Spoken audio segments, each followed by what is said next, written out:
I'm 76 years old, and I need to tell you something that might make you uncomfortable. For 52 years of my life, I believed that success was the answer. I believed that if I worked hard enough, sacrificed enough, and achieved enough, everything else would fall into place. I was wrong. I was wrong about everything. Let me tell you what happened. Let me tell you what it cost me. And let me tell you the truth that nobody told me when I was your age. 3 years ago, something happened that shattered everything I thought I knew about life, about success, about what really matters. I found out my daughter got married, not from her, not from an invitation, not from a phone call. I found out from a Facebook post. My own daughter, my only child, the little girl I used to carry on my shoulders, the baby I held in the hospital the day she was born. She got married, and she didn't want me there. I built a $200 million company from nothing. I was on magazine covers. I gave speeches to thousands of people. CEOs asked for my advice. I had everything society told me to chase, and I wasn't invited to my daughter's wedding. That moment broke me. It cracked open everything I had spent my life building and showed me what was really inside. Nothing. Emptiness. 52 years of climbing, and I reached the top only to realize I had climbed the wrong mountain entirely. If you're young, if you're ambitious, if you're chasing success right now with everything you have, please listen to me. I'm not here to discourage you. I'm here to save you from spending the next 50 years making the same mistakes I did. I don't have much time left, but maybe, just maybe, I have enough time to help you avoid the life I created. It was a Tuesday afternoon. I remember that because Tuesdays were when I reviewed quarterly projections with my executive team.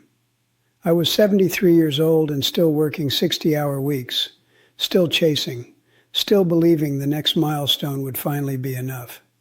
I was in my home office, the one with the view of the ocean that I never actually looked at when my phone buzzed. It was a notification from Facebook. I almost ignored it. I usually did. Social media was something I never had time for, but something made me look. A photo, my daughter, Sarah, standing next to a man I didn't recognize, both of them smiling wider than I'd ever seen. White dress, flowers, a beach somewhere beautiful. The caption read, "Best day of my life. Finally married my best friend. Surrounded by everyone who matters." Everyone who matters. I read those words 3 times. And then I understood. I wasn't there because I didn't matter. Not to her. Not anymore. I sat in that chair for 2 hours. I didn't move. I didn't call anyone. I just sat there, staring at that photo, trying to remember the last time I had actually talked to my daughter. Really talked. Not a quick happy birthday text. Not a rushed phone call where I said I was busy and would call back later. When was the last time I asked her about her life? Her dreams, her fears, I couldn't remember. The truth hit me like a physical blow. I didn't even know the man she married. I didn't know his name. I didn't know what he did for a living. I didn't know how they met. My daughter had built an entire life and I wasn't in it. Do you know what that feels like? To realize that you have become a stranger to the person you love most in the world? To understand that you did this to yourself? I thought about calling her. I picked up my phone a dozen times. But what would I say? Congratulations on your wedding that I didn't know about. The words felt hollow. They felt like exactly what they were. Too little, too late. That night I walked through my house, 10,000 square feet, 5 bedrooms, a home theater I'd never used, a wine cellar with bottles I'd never opened. And I was alone, completely alone. I stood in the kitchen where Sarah used to eat cereal before school, where she'd tell me about her friends and her teachers and her silly little kid problems. I remembered something then, something I had buried for decades. When she was 8 years old, she made me a Father's Day card. It said, "Dear Daddy, I love you so much. Can we go to the park today? Love, Sarah." I told her I had to work. I told her we'd go next weekend. Next weekend never came, and now, 40 years later, I was standing in that same kitchen, realizing that next weekend had become my entire life. The park, the dance recitals, the soccer games, the school plays, the homework help, the bedtime stories, the conversations about boys, the graduation, the first apartment, the career advice, all of it. Next weekend. Maybe tomorrow. When things calmed down at work, things never calmed down. And now she was married, and I wasn't there. That's when I knew.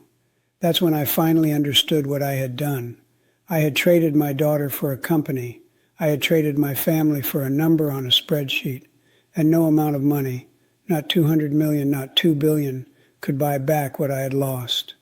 Looking back now, I can see the pattern so clearly. How did I miss it for 52 years?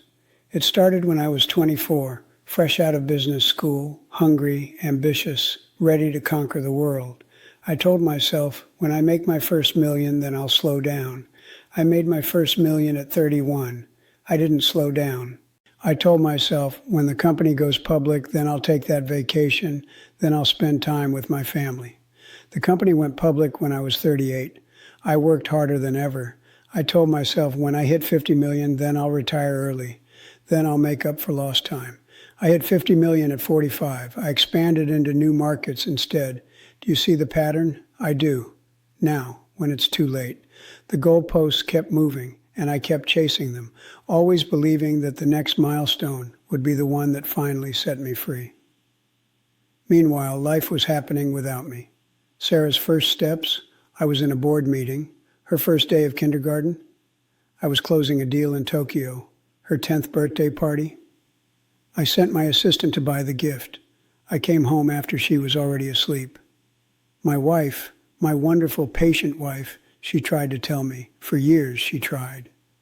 David, you're missing everything. David, she needs her father. David, one day you're going to regret this.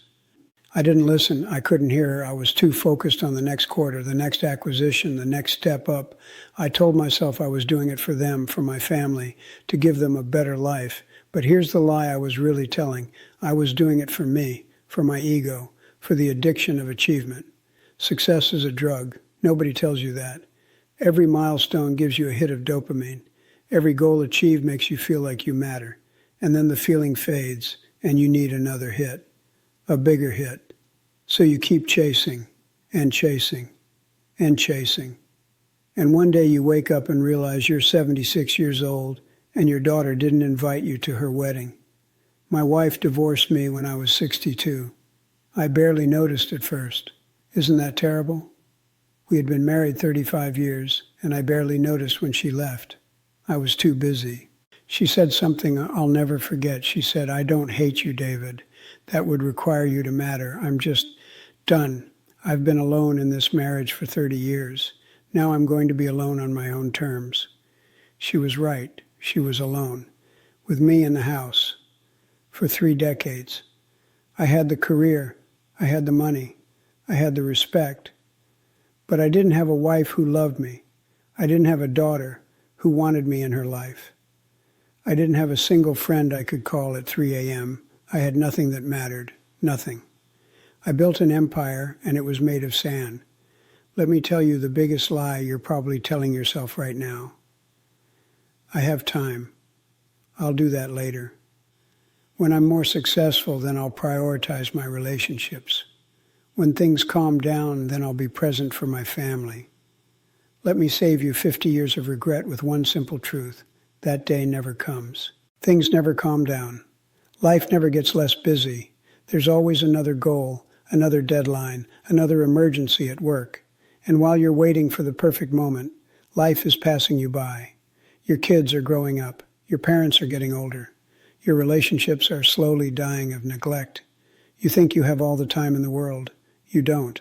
Nobody does. I had a mentor once, a brilliant man named Robert. He built 3 companies before he turned 50. Wall Street loved him. The business press called him a genius. He worked himself into an early grave. Heart attack at 54. Dead before the ambulance arrived. At his funeral, his son gave the eulogy. I'll never forget what he said. He said, "My father was a successful man. I know that because I read it in magazines. I didn't really know him personally. He was always working. I have more memories of his study door being closed than of his face." Everyone in that church nodded sadly, and then they went back to work, back to the same patterns, back to the same excuses, including me. I was 42 when Robert died. I told myself his story was a tragedy, a cautionary tale. I told myself I would be different. But I wasn't different. I was exactly the same. I just didn't want to see it. Here's another lie. Success will make me happy. I was on the Forbes list. I was profiled in Bloomberg. I was invited to Davos. And every night I went home to an empty house and wondered why I felt so hollow. Success doesn't make you happy. Achievement doesn't fill the void. Money doesn't fix loneliness. You know what makes you happy? Relationships, connection, being there for the people you love, showing up day after day, through the boring moments and the hard moments and the mundane Tuesday afternoons. That's what makes a life, not the trophies, not the titles, not the net worth, the moments, the ordinary, everyday moments that you're too busy to notice. Let me ask you something, and I want you to really think about it. If you died tomorrow, would the people you love know how much you love them?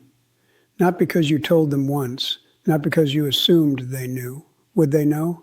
Based on how you spent your time, based on the choices you made, or would they stand at your funeral and say, he was a successful man, but I didn't really know him?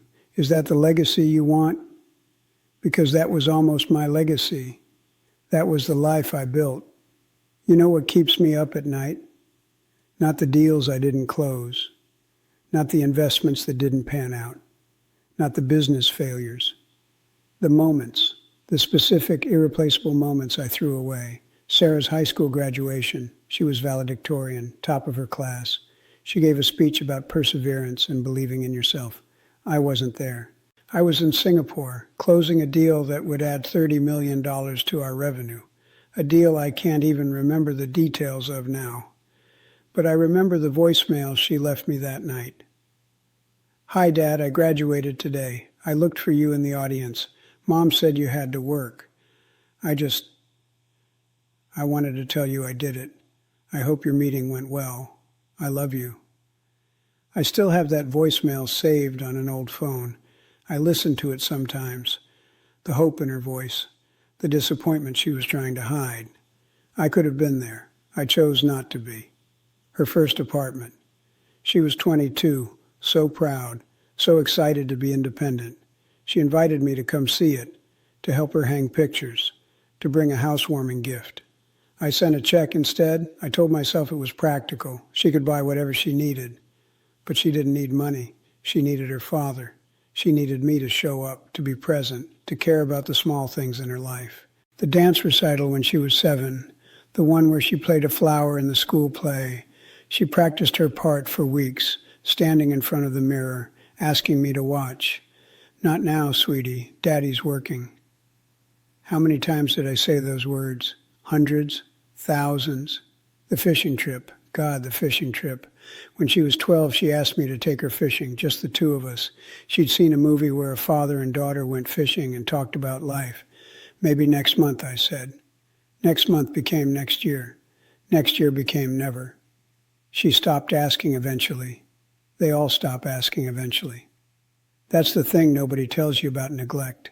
It's quiet. It's gradual. There's no explosion, no dramatic confrontation, just silence. The calls become less frequent. The invitations stop coming. The hope in their eyes fades. And one day you realize they've built a life without you because you taught them that's what they had to do. My wife's 50th birthday, she wanted to go to Paris. She'd never been. She'd always dreamed of seeing the Eiffel Tower. Next year, I promised, when the merger closes. She went with her sister instead. I sent flowers, as if flowers could replace being there, as if a credit card could substitute for presents. The last conversation with my father, he died when I was 58. Cancer, quick and brutal. The last time I saw him, he was in hospice, barely conscious. He squeezed my hand and whispered something. Slow down, son, before it's too late. I nodded. I promised I would. I lied. I went right back to work, right back to the chase, right back to believing that the next milestone would finally be enough. It's never enough.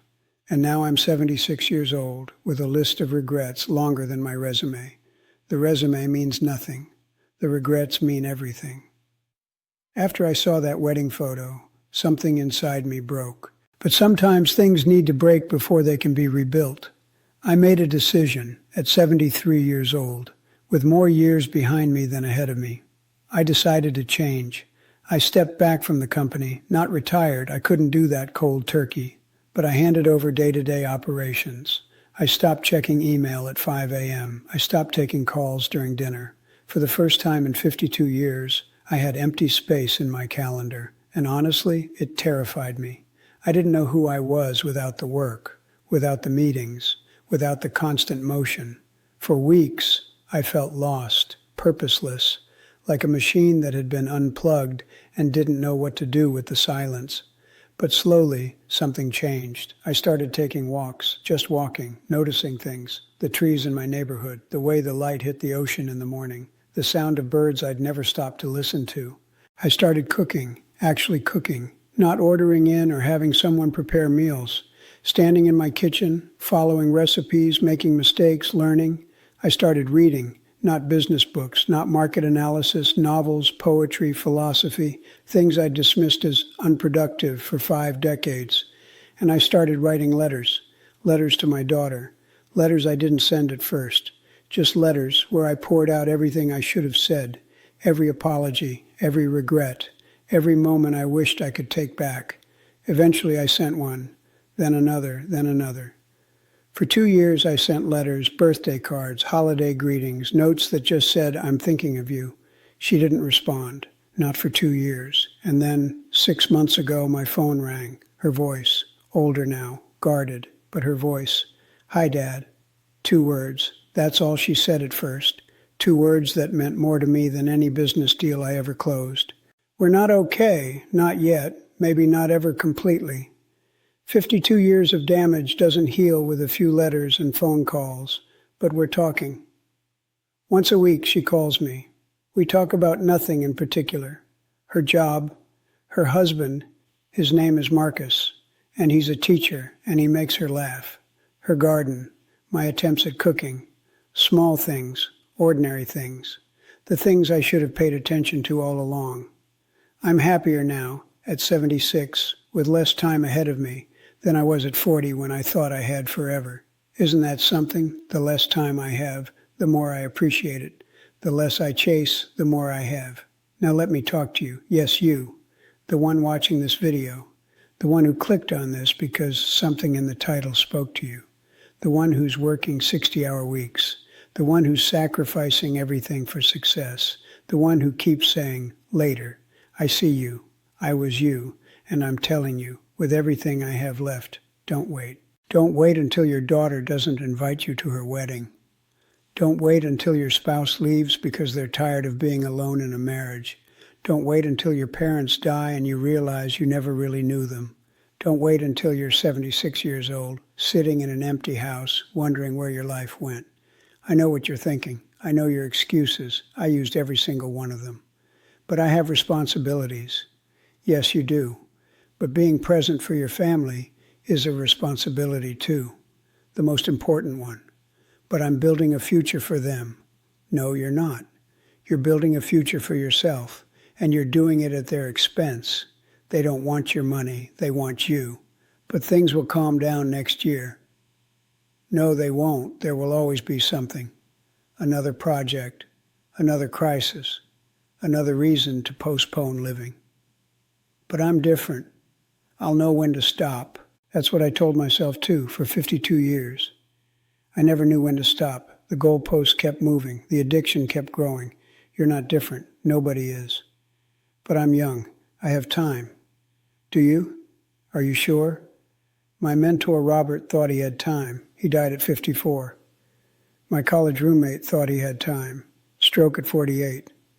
My business partner thought he had time. His son died in a car accident at 22, the son he'd been meaning to spend more time with.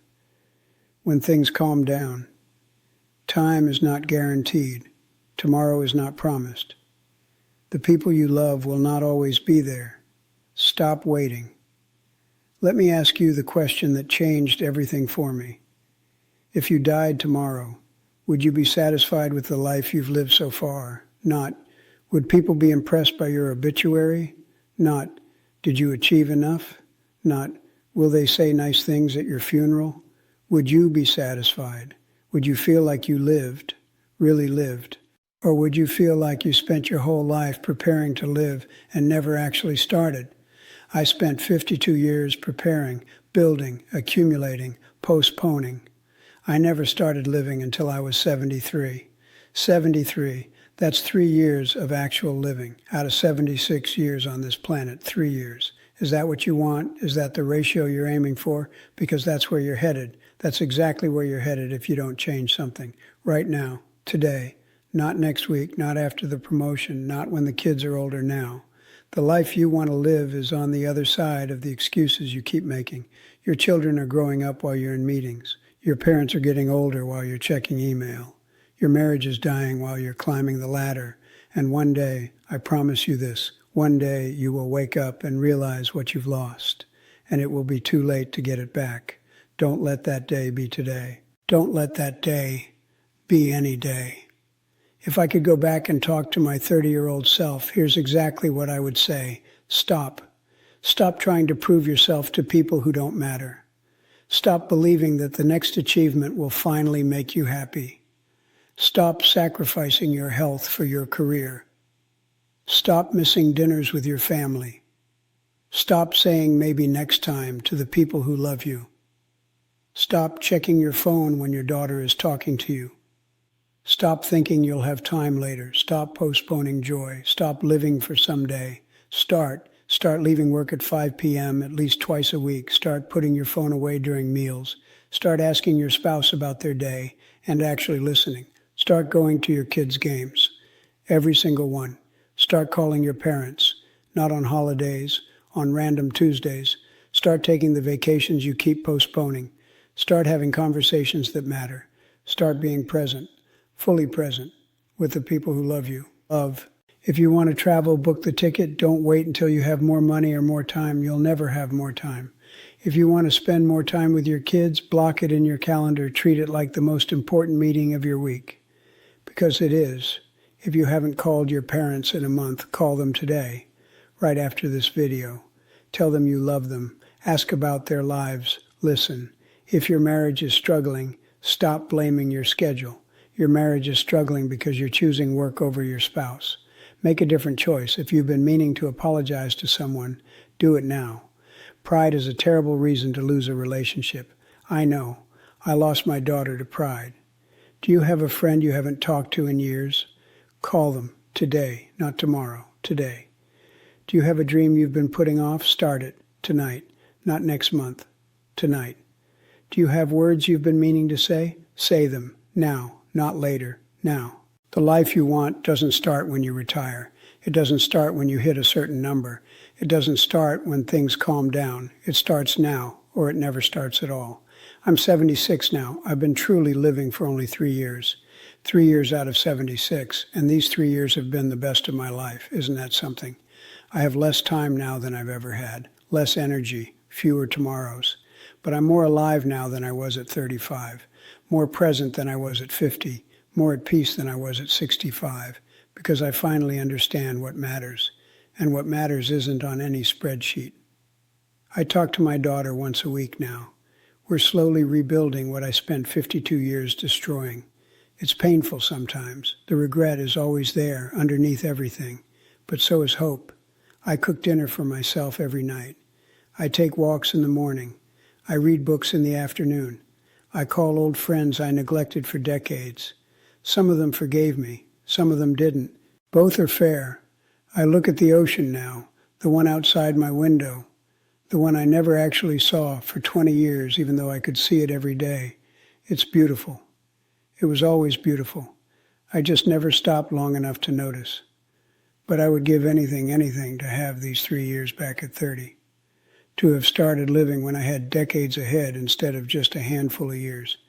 I can't do that. That's not how time works. But you can. That's why I'm telling you this. That's why I'm sitting here, 76 years old, talking to a camera about my failures. Because maybe, just maybe, my story can save you 52 years. Maybe you can learn from my mistakes instead of making your own. Maybe you can start living today instead of waiting until you're my age. The irony is this: when you understand that time is limited, you stop wasting it. When you accept that you're going to die someday, you start actually living. I wish I'd learned that earlier. I learned it, finally. But I learned it late. Don't be late. You have a choice right now, this moment, this second. You can close this video and go back to exactly what you were doing. Keep chasing success. Keep postponing joy. Keep telling yourself you'll have time later. You can let my story wash over you like every other piece of content you consume. Nod sadly. Maybe feel something for a few minutes, then forget and move on. Or you can decide that something changes today, not tomorrow. Today. You can put down your phone and go be with someone you love. You can make the call you've been avoiding. You can book the trip, start the project, say the words. You can stop building an empire and start building a life. The choice is yours. But understand this: every day you wait, the price gets higher. The relationships get harder to repair. The moments get harder to reclaim.